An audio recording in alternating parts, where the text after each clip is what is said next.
This is SG2 Perspectives, a conversation with industry experts and SG2 thought leaders about the biggest trends in healthcare and what we all expect that's going to mean for the future of healthcare delivery. I think one of the most important lessons that we learned, and I think it's something we fundamentally knew, but was just really how much our community really supports us. The other thing that we really learned throughout this pandemic, especially in the beginning, but even still today, is communication is really, really important. And I know it sounds pretty cliche, but it's true. Welcome to SG2 Perspectives. I'm your host, Trevor Durin, and today my guest is Andrea Leslie, a nurse by training, and now the president of a region of 4 rural hospitals that are part of the Spectrum Health System in Western Michigan. I want to tap into her unique perspective on the new challenges COVID-19 pandemic is presenting to rural communities and rural hospitals, and really talk about the strategies to improve access, all the different virtual options that are out there, and better ways to encourage coordination now that could have a positive impact going forward beyond the pandemic. So first, Andrea, thanks so much for joining today to share your thoughts. And you have this great clinical background and a number of years experience as a hospital CEO. Was your vision at the start of your career to be a rural health leader? Thanks, Trevor, for having me. And absolutely, it was not my vision at all to be a rural health leader. As a bedside nurse, I worked the night shift like most new nurses do, and really found myself thinking that there were leaders sitting in conference rooms making rules to make my job harder. And I couldn't understand why they would be making the decisions they were.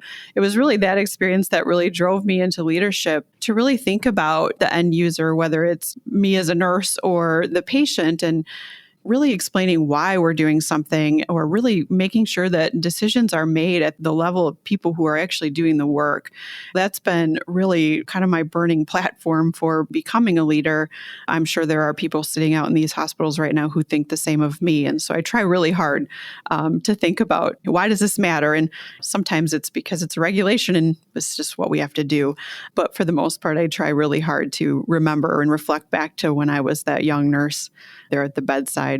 As far as rural, though, I grew up in a small town. I'm a small town girl. My grandparents were apple farmers, so it's where I belong. It's where I'm definitely most comfortable, in rural spaces. That's exciting. Thanks for sharing that.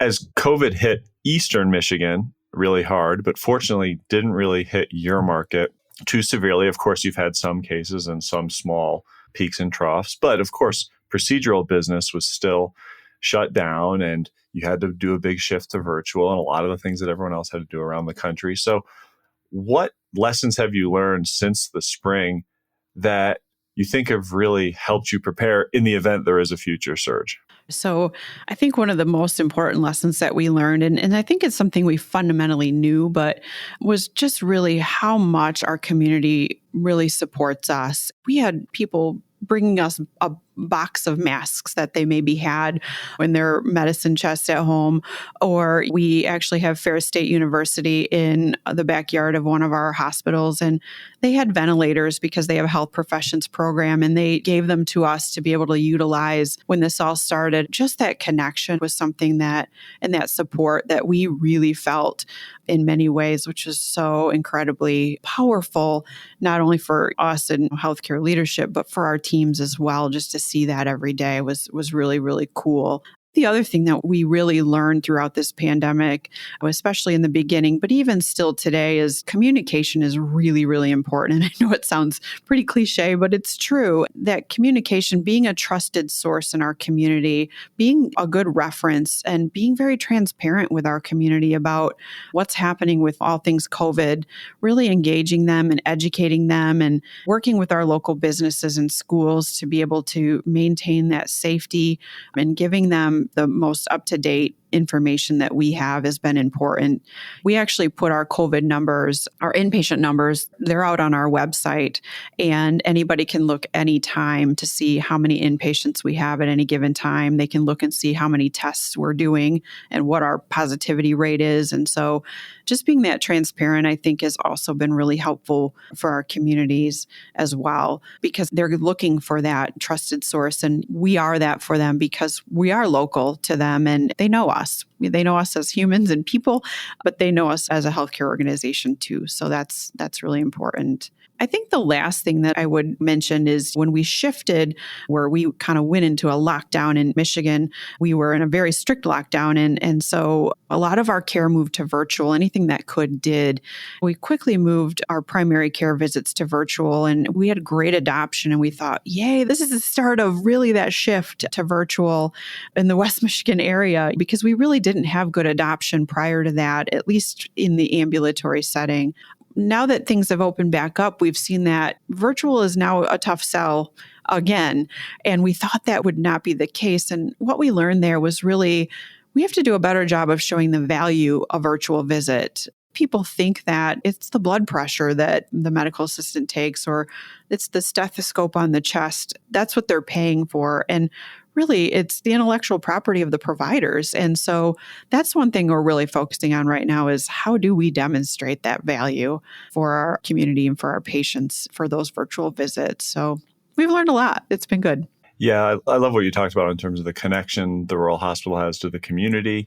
No large community hospital or AMC, no matter how strong your brand or reputation is, has that same local connection to their community as a rural hospital. At the same time, many rural hospitals are still independent, and that's such a focus of their board and community stakeholders, their value proposition. But you're part of a big system. So how is being part of a big system like Spectrum really a benefit through all this as you had to adapt your business and as you continue to plan for future uncertainty? It's such a huge asset for us to be part of a system. And probably more than ever before, this really highlighted that for us. I didn't have to worry about trying to find supplies for my team. We have the supplies that we need because we have a whole team of people who are sourcing that for all of our hospitals. Things like new builds in our electronic health record to really support patient overflow beds early on. Those things were just done for us. And it really allowed us to focus on our teams locally and to focus on our community locally. That's a silly but simple example, but yet something that has just been so incredibly powerful for us. One of the things that we did a couple of years ago was really focus on what we call systemness, which I'm not sure is really a word, but we use it too. Yeah. Okay. And so really leveraging the expertise of individuals, whether it be lab or whether it be radiology, we've been able to do that with our system. We have that kind of expertise locally, and we've just really expanded our team instead of the other way around, where sometimes it feels like it's smaller, but indeed it's not. It's been huge for us to really have that system standing behind us, helping us prepare and get ready. Good. I'm happy to hear it. I'm going to go back to something you mentioned earlier around testing. Sure. Testing in rural markets nationally is really a problem. I mean, almost 2/3 of rural counties have no testing sites. I see that as one of the biggest barriers to early identification or management of surges of the disease. So how are you guys working to improve access to testing? Yeah, that's one of the things that we did very, very well. Early on in the pandemic, we decided that testing was going to be critical and that we needed it in all of our communities with a hospital. All of our hospitals actually have testing capability right now in all of our rural markets as well as in our big city market too. The thing that made the difference for us is we really decided that we would not partner with one testing company, but really partner with all of them. We bought every piece of equipment we could from every brand that we could. And so we actually currently have 7 different vendor solutions to really meet our testing needs, which I think is pretty powerful. As supplies were short with one particular vendor, we switched to the next one. And so really being able to offer that to our community. Just this week, I think there was a day we hit over 3,700 tests in our communities, and we're one of the largest testing operations in the state of Michigan. So we're really proud of that. And we really feel that it's important that the people who need a test can get a test. And so we've tried to make it really easy for people to do that, whether they're using our online tool to do a self-screen, or there's a hotline number, a kind of a 1-800 number that anybody can call and get screened, or their own personal physician or provider can order a test as well. So making it easy for them. And then, of course, our sites are all drive-through collection sites too. too. So we're trying really hard to make it easy for the consumer to get that test when they need it and then get it resulted quickly too. We're averaging 24 to 48 hours on a result. So that's a good thing too. That's a really good thing and an important point where you should toot your own horn there, because if the turnaround time is longer than that, which unfortunately I've heard, particularly in many rural markets that don't have a local reference lab, the results take 5 to 7 days. That's sort of like, what's the point of getting a test? Right. So that's a big deal. So doing all this testing kind of only gets you so far, though, because more testing, you're going to identify more positive patients, and you're not going to be able to treat all of them in the rural setting. So how do you handle COVID positive patients in your rural setting and as part of a bigger system? One of the things that we did early on as well in the pandemic was really thinking about how do we care for COVID patients in our rural markets. It's important to us to keep care local, and people in our rural communities don't want to go to the big city for their care if they can avoid it. Obviously, if they have something that requires that higher quaternary tertiary care, they will. But if we can take care of people locally, that's important to us. So we really started to strengthen our platform around virtual ICU consults in the pandemic. And so really providing that extra layer of support for our hospitalist team, as well as for our nursing staff, to just kind of know that there's someone else kind of looking at our patients, especially those who are really, really sick. Early on, we had one individual who was very, very ill with COVID symptoms. And we really hadn't had a lot of experience with proning on a ventilator and things of that nature, multiple drips. And it was really the support that helped us to keep this patient locally. And that's just reassuring for their family, but also reassuring for the hospitalist team and the nursing staff that they're doing things right and that they have the most up-to-date evidence, as especially early on, things changed seemingly daily with how you best care for people. So that virtual ICU was something that was and has continued to be just something that we've been really proud of. And that's been a really nice addition that we were able to get done pretty quickly.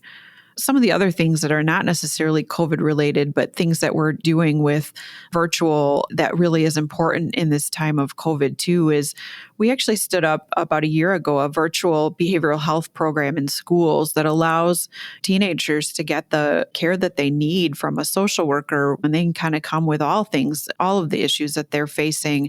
And let's be honest, teenagers, that's how they like to communicate, is virtually. Not having to be face-to-face is almost comforting to them. And so that's something that, especially in this time of COVID, we've been able to expand to more schools than we've done in the past. And it's been really beneficial, as I think all of us have struggled with mental health in the last 7 months or so. So that's another thing that we've done that I think we're really proud of as well. You should be. That's exciting. And talking before the episode about just what we've learned about our kids during the pandemic, you've learned more about teenagers, I've learned more about small kids, but that's a great point that communicating virtually is more comfortable to them than in person. That makes tons of sense. Yeah. You've talked about some pretty exciting things that you've led, and you guys are obviously doing a great job, and you're certainly contributing to cases not surging in your market. At the beginning of the pandemic, there was this huge outpouring of support for providers, and that support has continued. But at the same time, they must be absolutely exhausted. There's been so much pressure on all of us, especially providers. How's your staff holding up through all this? They have done a phenomenal job of really making sure that they take care of the patient first, as healthcare providers do, right? That's what we signed up for when we went into this profession. But we are seeing they're tired, and they definitely are also struggling with just making sure that they have the mental health resources that they need. And for us as an organization, it's been really important for us to make sure that we're assessing our teams just to kind of look for signs of burnout and things of that nature. And one of the things that we did was we do a staff engagement survey actually every couple of months. And we continued that during the pandemic, even though we heard from the company that we utilized that most other organizations had stopped. And we felt that was pretty important just because it did give us a little bit of a picture into how people are really doing. And in fact, that's one of the questions we ask is, how are you? And reading through the comments from that is just really something that we take very seriously, and then really work to put things in place to support the teams, because we understand that sometimes the work that we're doing is, it's our normal work, and that feels a little bit comforting sometimes to have something to go to. But it's the home stuff that feels just completely abnormal. One of the things that I think is pretty cool is our whole team is able to utilize the Headspace app, which is a meditation app. And that was actually funded through philanthropy in our community. And so it's a simple thing, but yet it's just another tool in their tool belt to really kind of help them decompress and be okay for a minute, if nothing other than that. Other things like partnering with care.com, really helping to pay for some of the subscription fees and things of that nature, so that team members can get their kids the tutoring that they might need as they're trying to figure out how to homeschool and work, or sick care for kids or for elders even. So really thinking about things that I don't know that we've ever really thought about in the past, but we have to think about them now in order to support our teams and our workforce so that they can come in and be ready to take care of patients. Yeah, I mean, it sounds like you're doing kind of all you can here, and it's good to hear that staff's responded positively. Thanks for sharing so many of these stories today, Andrea. I really appreciate your insight and perspective and your willingness to share. I know others will as well. So I just appreciate you coming out and sharing this rural perspective. And thanks as always to our listeners for joining. Please subscribe or follow so you can get every episode of SG2 Perspectives. I also recommend another Vizient podcast, The Modern Practice. It's on Vizient's medical leadership channel and provides a clinical perspective into many of these healthcare strategies that we discuss on SG2 Perspectives. Stay safe, everyone, and see you next week. This has been another great episode of SG2 Perspectives, where industry experts and SG2 thought leaders explore the drivers of tomorrow's healthcare strategies to inform today's decision makers. Contact us anytime by sending an email to sg2perspectives@sg2.com. We'd love to hear from you. SG2 revolutionized healthcare demand forecasting with the Impact of Change forecast, and today we're the industry's premier strategy advisory firm. To learn more, visit sg2.com. Thanks so much for listening, and we'll see you again soon.